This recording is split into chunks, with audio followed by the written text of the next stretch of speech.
میرا سوال ہے کہ ہم سورج گرہن اور چاند گرہن کے ٹائم ہم نماز خسوف کیوں پڑھتے ہیں؟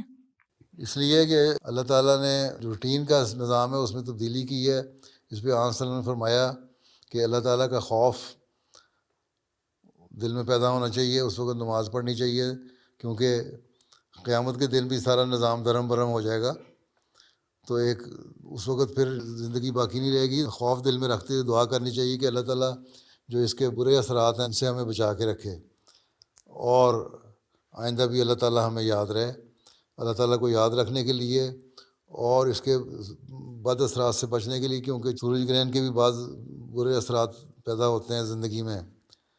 جو پریگننٹ عورتیں ہوتی ہیں ان میں بھی اثرات پیدا ہو جاتے ہیں یا نقصان ہو سکتا ہے. تو اس لیے اللہ تعالیٰ سے دعا مانگتے ہیں کہ اللہ تعالیٰ ان کے برے اثرات سے ہمیں بچا کے رکھے، اور اس کی جو اچھے چیزیں ہیں وہ ہمیں اللہ تعالیٰ عطا فرمائے.